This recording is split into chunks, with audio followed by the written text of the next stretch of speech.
정대협의 30년은 피해자 할머니들과 국민 여러분, 세계 시민이 함께 하셨기에 가능했습니다. 믿고 맡겨주신 국민들께 깊은 상처와 심려를 끼친 점 진심으로 사죄드립니다. 윤미향 당선인이 기자회견을 열었습니다. 지난 18일 방송 인터뷰 이후 민주당 당선인 연찬회에도 참석하지 않는 등 두문불출했던 윤미향 당선인. 10여일 만에 다시 대중 앞에 모습을 드러낸 겁니다. 윤미향 당선인은 정의연과 자신이 관련된 의혹에 대해 일일이 해명을 했습니다. 우선 경기도 안성 힐링센터 관련 의혹에 대해서는 이렇게 설명했습니다. 당시 주택 소유자는 건축비가 평당 600만이 넘는 스틸하우스 공법으로 지어졌고 토목 및 건축 공사에 총 7억 7천만 원이 들었다면서 9억에 매물로 내놓았던 것입니다. 힐링센터 매입 및 매각 과정에서 제가 어떠한 부당한 이득을 취하지 않았다는 점은 분명하고 자신 있게 말씀드릴 수 있습니다. 그러니까 당시 시세보다 수억 원이나 비싸게 샀다는 의혹에 대해서 오히려 9억 원의 매물로 나왔던 주택을 1억 5천만 원 정도 싸게 샀다는 겁니다. 그리고 윤미향 당선인 개인 명의 계좌로 후원금을 모금한 것에 대한 설명도 이어서 들어보시죠. 이제 보니 제 개인 명의 계좌를 사용한 것이 잘못된 판단이었습니다. 하지만 제 개인 계좌를 통하여 모금하였다고 해서 계좌에 들어온 돈을 개인적으로 쓴 것은 아닙니다. 모금 목적에 맞게 사용된 돈은 약 2억 3천만 원이며 나머지 약 5천만 원은 정대협 사업에 사용한 것으로 확인되었습니다. 그리고 모금된 돈을 윤미향 당선인 자녀 유학 자금으로 쓴 것 아니냐 이런 의혹에 대해서도 언급했는데요. 직접 들어보시죠. 딸 미국 유학에 소요된 자금은 거의 대부분 남편의 형사보상금 및 손해배상금에서 충당되었습니다. 그 외 부족한 비용은 제 돈과 가족들 돈으로 충당하였습니다. 윤미향 당선인은 오늘 기자회견 장소로 국회 소통관을 택했습니다. 아직 국회의원 신분이 아니기 때문에 국회에서 회견을 하는 것을 두고 다소 의외로 보는 시각도 있었는데요. 의원직을 유지하고 정면 돌파를 택하겠다는 의지 아니냐 이런 평가가 나오기도 했습니다. 실제로 윤미향 당선인은 오늘 회견에서 앞으로의 의정 활동에 대한 의지도 밝혔습니다. 저는 제 의정 활동에 얽힌 실타래를 풀어가는 노력과 함께 김복동 할머니와 김학순 할머니 등 여성 인권운동가로 평화운동가로 나서셨던 할머니들의 그 뜻을 이룰 수 있도록 지난 30여 년보다 더 열심히 노력하고 싶습니다.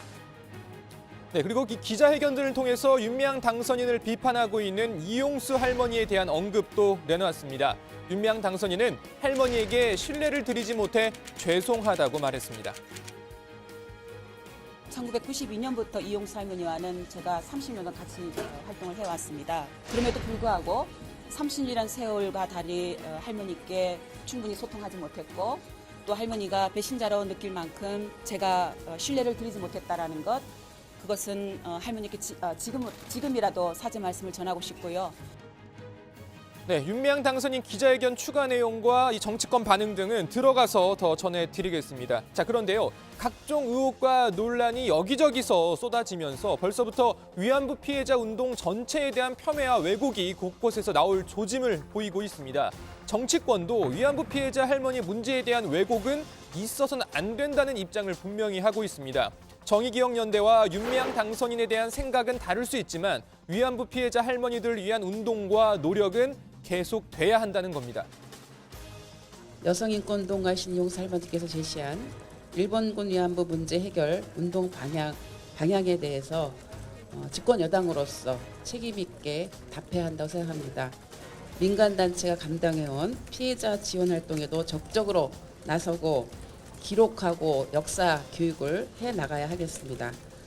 위안부 할머니 문제는 우리 역사의 큰 상처이자 아픔입니다. 광복 75년이 지나도록 피해자들이 바라는 진심 어린 사과와 보상을 포함한 전향적인 해결에 이르지 못한 것을 국민 모두가 안타까워하고 있습니다.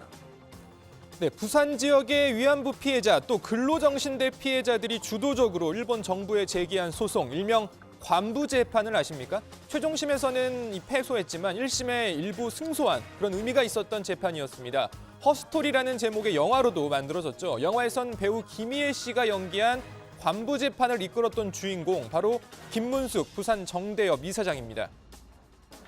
일본 일간지에 전면 광고를 때리는 거죠. 증언할 사람 찬다카는.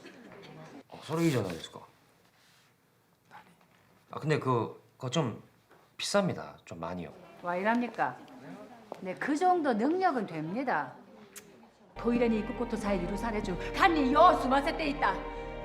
そこで我々は虫けらのような存在だった。これは人間に対する扱いなのか。お前ら日本人を全部殺したとしてもこの恨みは消えないんだ。私はただ建国庫の陳述そのものをお伝えしただけです。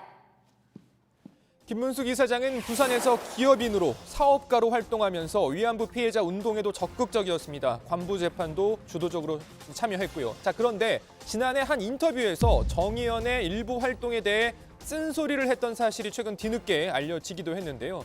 자, 또 다른 인터뷰에서 김문숙 이사장은 위안부 피해자 문제 해결을 위해선 일본의 사과와 반성이 우선되어야 한다는 점도 분명히 했습니다.